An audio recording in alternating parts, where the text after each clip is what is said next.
Tite corre risco de demissão depois de o Flamengo perder para o Penharol em pleno Maracanã. Vídeo de hoje do canal do Nicola traz mais detalhes dessa história e fala sobre Igor Coronado. Meio atacante do Corinthians recusou proposta estratosférica para permanecer no timão. Falo também sobre o São Paulo com prejuízo gigantesco nos 6 primeiros meses da temporada. Bora falar também sobre o último dia da janela de transferências do futebol nacional. Tem novidades importantes sobre Cruzeiro, Atlético Mineiro e Vasco da Gama. As últimas do mercado, bastidores, finanças e a política pegando fogo no Palmeiras.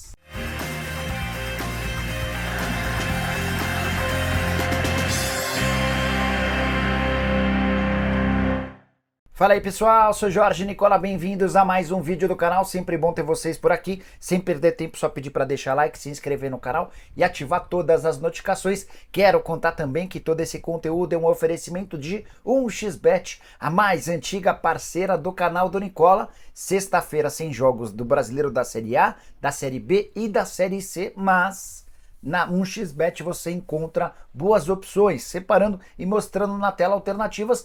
Começando com o Campeonato Português, Nacional da Ilha da Madeira e Braga. Se a gente tiver vitória do Braga, a cotação a R$ 1,67. No Campeonato Espanhol, Alavés e Sevilha, jogo com nenhum gol pagando R$ 1,40. Na segunda divisão do Campeonato Inglês tem Stoke e Hull City.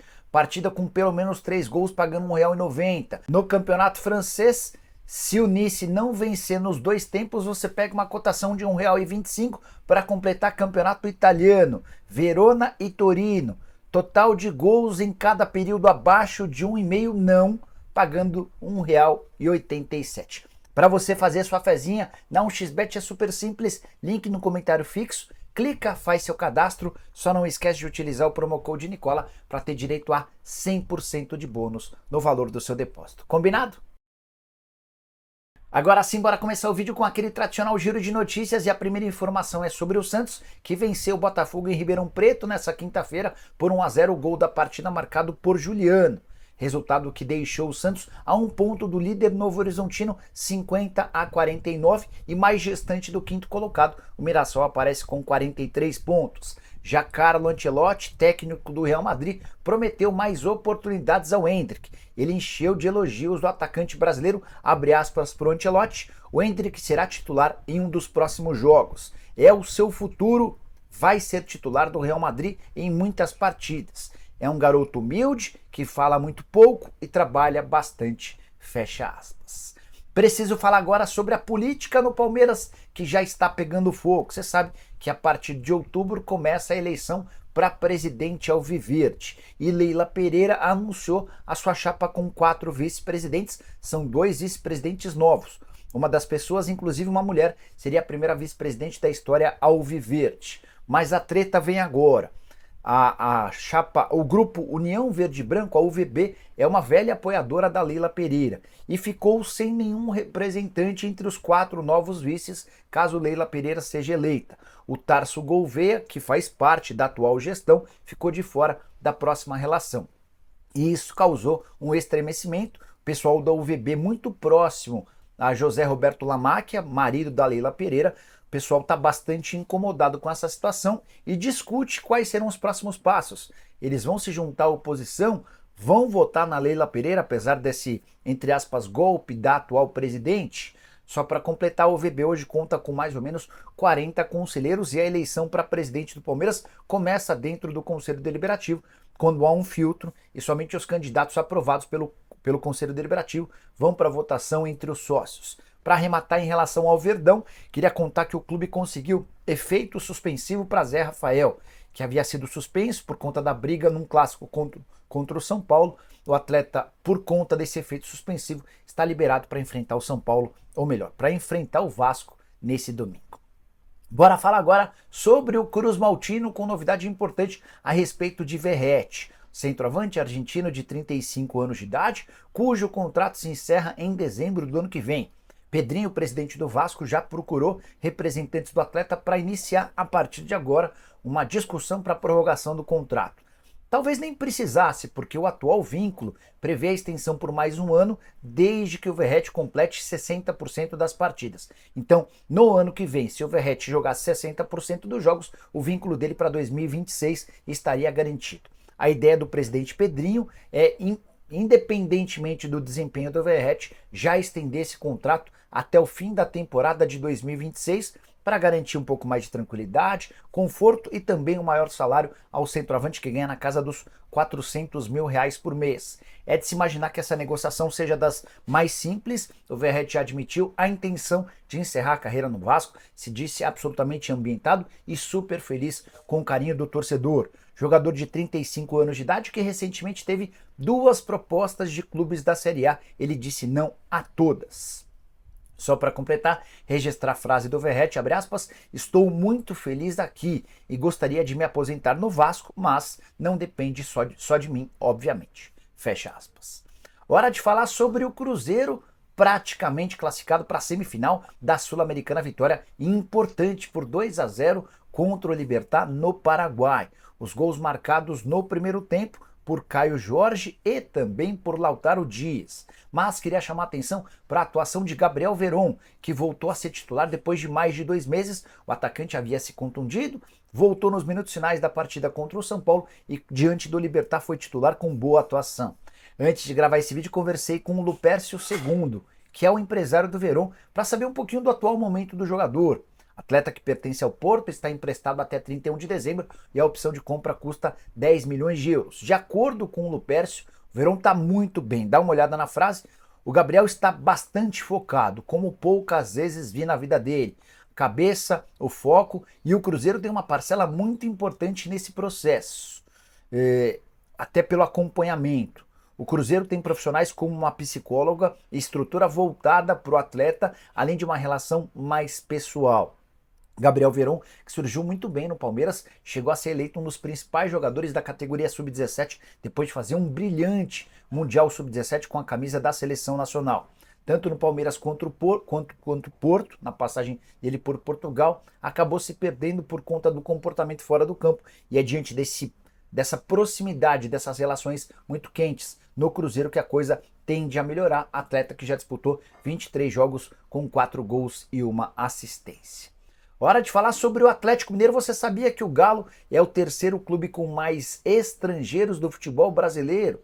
O Galo conta atualmente com 9 gringos, só atrás do São Paulo com 11 e do Grêmio com 10. Detalhe, dos 11 São Paulinos estrangeiros, 2 nem têm sido utilizados, Orejuela e Exson Mendes. O Grêmio chegou a 10 estrangeiros depois da contratação de vários jogadores na metade do ano. Arezzo, Aravena, Bright White, Monsalve. Já o Atlético Mineiro conta com 9 gringos, sendo 8 bastante úteis. Somente o Maurício Lemos é aquele que vem sendo pouco aproveitado pelo Gabriel Milito. São eles os estrangeiros do Galo.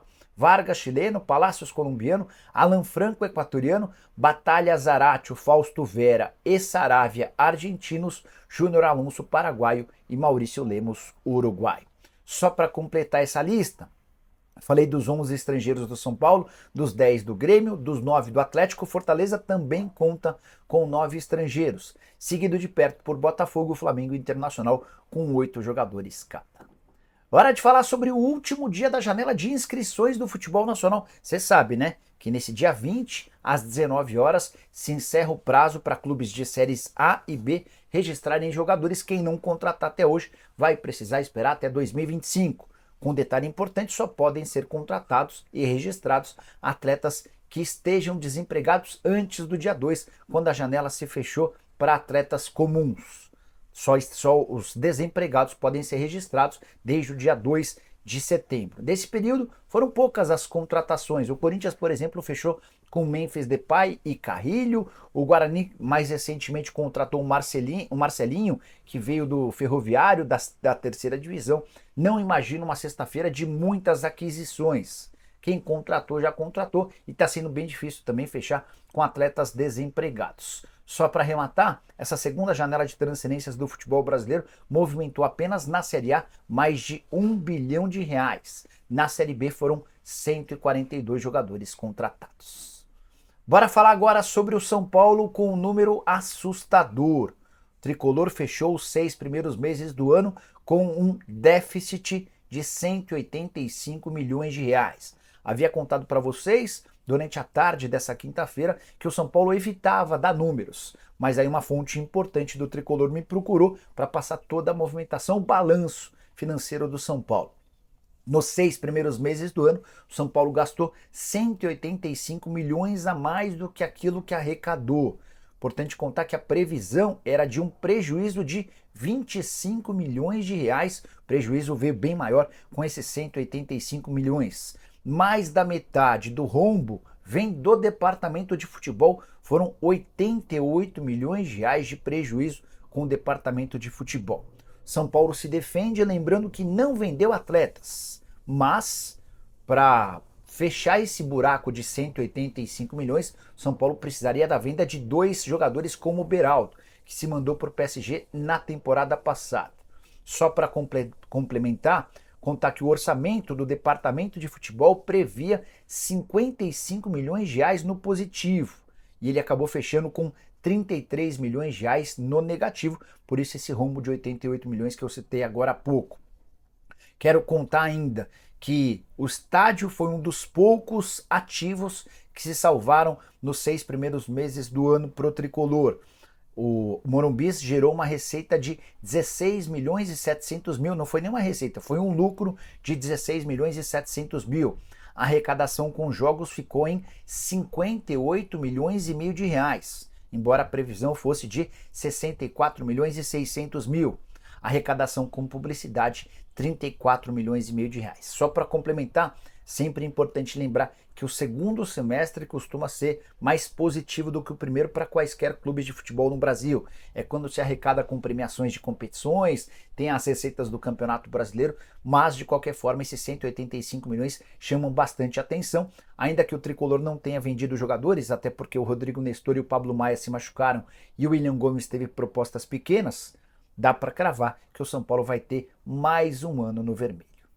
Hora de falar sobre Igor Coronado, meio atacante que acabou com o jogo na terça-feira na vitória do Timão por 2-0 contra o Fortaleza, teve a chance de deixar o Corinthians nos últimos dias. O empresário dele, o Rafael Brandino, admite que levou uma proposta para o Corinthians e para o Coronado, oferta que faria dele dono de um salário superior aos 2 milhões de reais por mês que ele tem no Timão. Mas tanto o Corinthians quanto o Igor Coronado não se animaram com a ideia. Dá uma olhada na frase do representante do atleta, abre aspas. Posso dizer que nem o Corinthians nem o Coronado quiseram abrir conversas para uma possível negociação. O casamento está bem e ninguém quer se separar. O momento agora é focar no brasileiro e sair dessa situação. A cabeça do Igor Coronado está 1000% dentro do Corinthians, disse o Rafael Brandino. Só para complementar uma curiosidade, se ganha 2 milhões de reais por mês nessa temporada, o Igor Coronado terá menos dinheiro no próximo ano. É que as luvas, o prêmio pela assinatura do contrato foi dividida, as luvas foram divididas ao longo apenas de 2024. Então, em 2025, a receita dele com o Timão será menor. Informação sobre essa proposta vinda do exterior para o Igor Coronado havia sido divulgada em primeira mão pelo Samir Carvalho.